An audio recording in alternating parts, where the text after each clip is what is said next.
ये बात है 23 जून 2018 की, जब थाईलैंड की एक लोकल फुटबॉल टीम जो कि वाइल्ड बॉयज के नाम से फेमस थी, इन्होंने फुटबॉल की प्रैक्टिस करने के बाद एक प्लान बनाया कि वो उनमें से एक ट्रेनर की सालगिरह एडवेंचर के तौर पर एक भयानक गार में मनाने जाएंगे, जो फिलहाल इनके हिसाब से भयानक नहीं थी। प्लान बना के 12 ट्रेनर बच्चे और इनके साथ फुटबॉल टीम के असिस्टेंट कोच इकापोन कांतावोंग इनको गार का दौरा करवाएंगे, और साथ ये भी प्लान था कि ये दौरा किसी को भी बताए बगैर करेंगे, और ये दौरा सिर्फ 1 घंटे का ही होगा। सब बच्चों की उम्र 11 से 16 साल के दरमियान थी, और कोच ही इन सब में से बड़े थे जिनकी उम्र 25 साल थी। कोच इन सब टीन एजर बच्चों को लेकर थाम लुआंग गार की तरफ रवाना हुए। ये गार थाईलैंड के सूबे चियांग राय में मौजूद है। कोच और बच्चे साइकिलों की मदद से अपने खाने पीने का कुछ सामान लेकर गार के एंट्रेंस पर पहुंच जाते हैं। गार के बाहर एक नोटिस बोर्ड लगा था जिस पर लिखा होता है कि जुलाई से नवंबर तक इस गार का दौरा बिल्कुल भी ना करें, क्योंकि इन चंद महीनों में बारिशें बहुत ज्यादा होती हैं, जिससे गार पानी से भरी जाती है। इसको पढ़ने के बाद ये लोग गार के अंदर बेफिक्र होकर चले जाते हैं, क्योंकि इनके मन में था कि अभी तो जून का महीना है, इसलिए बारिश का तो अभी दूर दूर तक कोई अमकान नहीं हो सकता। इस दिन या तो इनकी किस्मत खराब थी या तो कुछ और था, क्योंकि इनके अंदर जाने के कुछ देर बाद ही शदीद बारिश आना शुरू हो गई। अब जबकि ये गार डोइंग नांग नोंग पहाड़ के नीचे बनी हुई है, इसलिए पानी पहाड़ से सीधा गार के अंदर भरना शुरू हो गया।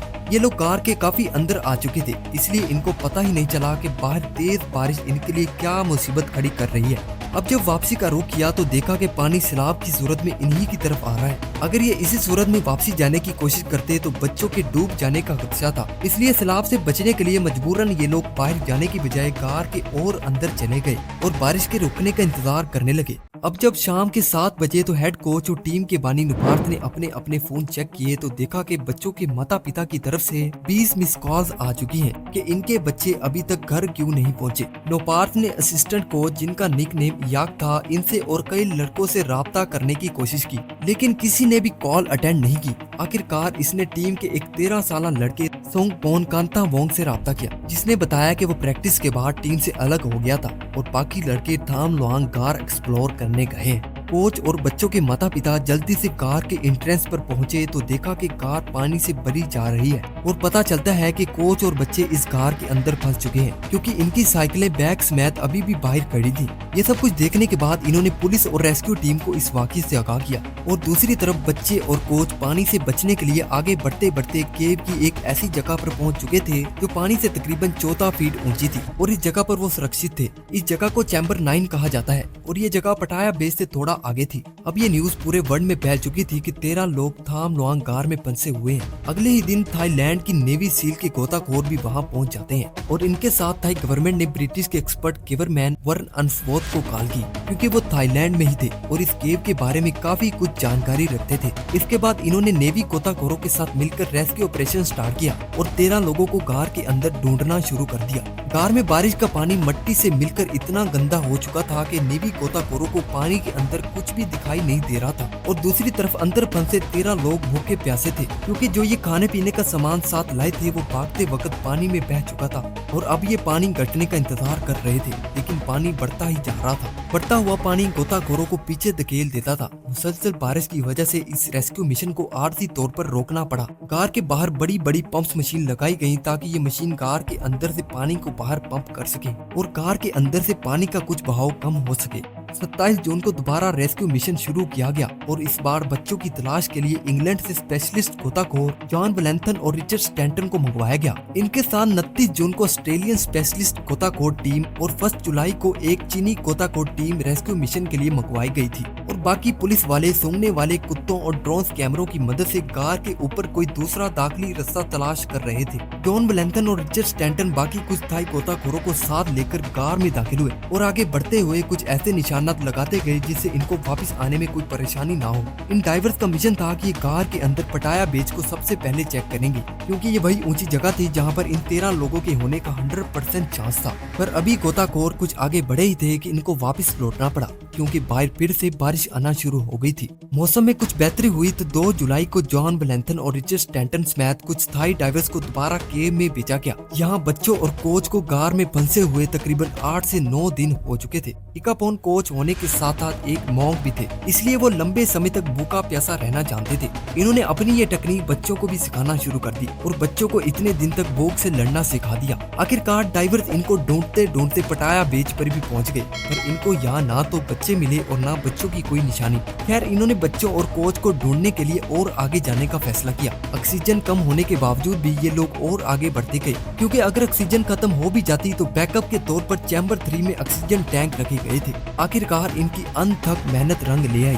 रात के 10 बजे रिचर्ड स्टैंटन को एक जगह पर ह्यूमन स्मेल महसूस हुई और दूसरी तरफ इन 13 लोगों को भी महसूस हुआ कि कोई इनकी तरफ आ रहा है। तो फिर एक लड़के ने इनको खुशी के मारे आवाज लगा दी। जॉन और रिचर्ड ने जब ये आवाज सुनी तो आवाज की मदद से ये वहाँ पहुँच गए जहाँ ये 13 लोग मौजूद थे। ये पॉइंट पटाया बेस चैम्बर से बाहर तकरीबन 1300 फुट दूर एक तंग शेल्फ था जहाँ ये लोग इतने दिन तक छुपे हुए थे। इनको देखते ही जॉन ने इनकी वीडियो बनाना शुरू कर दी और वीडियो रिकॉर्ड करते वक्त इनसे इंग्लिश में पूछा कि आप यहाँ कितने लोग हैं। अब बच्चे थाई लैंग्वेज जानते थे, इसलिए इनको इनके सवाल की समझ नहीं आई, लेकिन इन बच्चों में से एक बच्चा अडुल सैम जो इंग्लिश लैंग्वेज जानता था, इसने इस सवाल का जवाब देते हुए बताया कि हम 13 लोग हैं। इनके बीच ज्यादा बातचीत तो ना हो सकी, लेकिन ये 13 लोग जान चुके थे कि डाइवर्स इनकी मदद के लिए ही आए हैं। डाइवर्स ने इन 13 लोगों को ढूंढ तो लिया था, लेकिन अब इनको यहाँ से निकालना कैसे था, क्योंकि गार के एंट्रेंस से यहाँ तक लगभग 6 घंटों का सफर बनता है और रास्ते में कुछ रास्ते ऐसे भी थे जो बहुत तंग थे और कंदले पानी में डूबे हुए थे।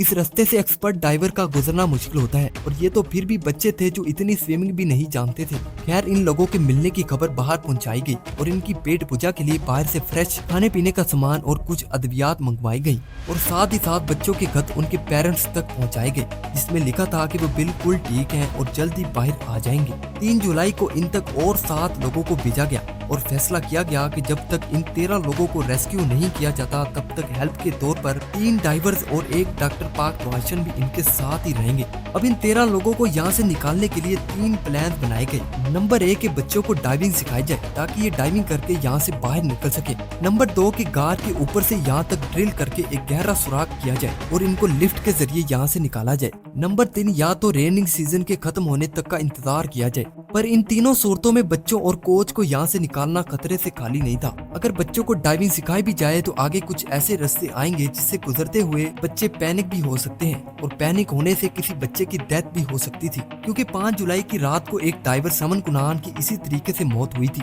समन कुनान चैम्बर 3 में ऑक्सीजन सिलेंडर रख के वापसी आ रहे थे, लेकिन वापसी डाइविंग करते वक्त ये अपना होश खो बैठे और इसी पानी में इनकी डेथ हो गई थी। अब ये बात कंफर्म हो चुकी थी कि इन 13 लोगों को रेस्क्यू करना कितना मुश्किल होगा।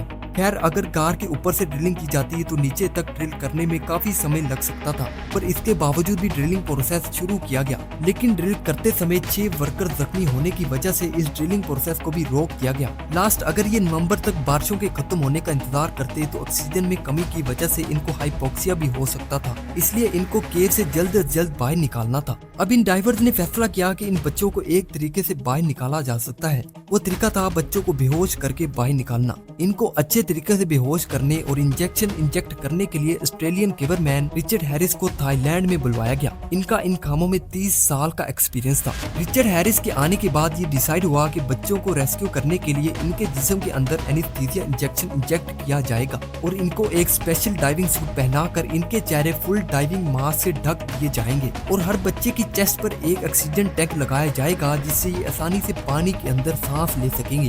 वापसी के पूरे रास्ते में लगभग 100 के करीब एक्स्ट्रा डाइवर को ऑक्सीजन टैंक देकर खड़ा किया गया, ताकि अगर रास्ते में कहीं इनके टैंक में ऑक्सीजन खत्म हो जाती है तो टैंक को रिफिल किया जा सके। अब रेस्क्यू करने के लिए बाहर से 18 डाइवर्स मंगवाए गए, जिनमें से 5 डाइवर थाईलैंड के थे और बाकी 13 इंटरनेशनल डाइवर्स थे। इतनी सेफ्टी के साथ हर डाइवर एक बच्चे को अपनी निगरानी में बाहर ले जाएगा। पर अभी भी एक प्रॉब्लम थी, वो ये कि एनेस्थीसिया इंजेक्शन का असर सिर्फ 45 मिनट तक रहता है। इसका मतलब तो ये हुआ कि जिस बच्चे को एनेस्थीसिया दिया जाना था उसको 45 मिनट बाद खुद ब खुद ही होश आ जानी थी। डाइविंग के दौरान बच्चों को अगर अचानक होश आ गई तो बच्चे पैनिक हो सकते थे, इसलिए ये भी डिसाइड हुआ कि एक बार नहीं बल्कि हर 45 मिनट बाद इनको दोबारा एनेस्थीसिया इंजेक्ट किया जाएगा। यही एक तरीका था जिससे बच्चों को महफूज तरीके से रेस्क्यू किया जा सकता है।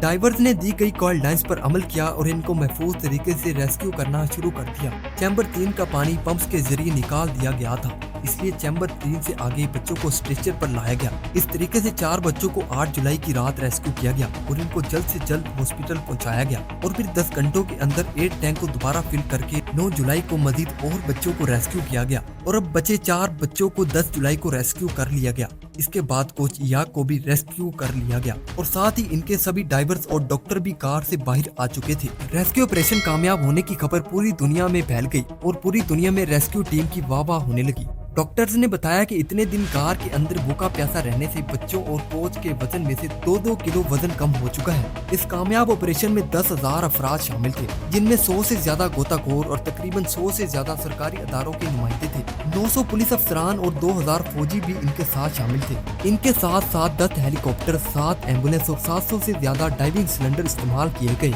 इसके अलावा पंप्स के जरिए 1 अरब लीटर से ज्यादा पानी कार से निकाला गया। इस पूरे रेस्क्यू मिशन में एक समन कुनान की डेथ हुई और अगले साल दिसंबर 2019 में एक रेस्क्यू गोताखोर की ऑपरेशन के दौरान खून में इन्फेक्शन होने से डेथ हुई थी। इसके अलावा इस मिशन में और कोई भी जानी नुकसान नहीं हुआ। अगर आप इस तरह की मजीद हिस्टोरिकल, इंफॉर्मेटिव और मिस्टीरियस वीडियो देखना चाहते हैं तो हमारे फिश टीवी चैनल को जल्दी से सब्सक्राइब कर ले और बेल आइकन प्रेस कर ले ताकि आने वाली हर न्यू वीडियो आप तक सबसे पहले पहुंच सके। और इस वीडियो को अपने दोस्तों के साथ ज्यादा से ज्यादा शेयर करें ताकि वो भी ऐसी वीडियो देखकर लुत्फ अंदोज हो सके।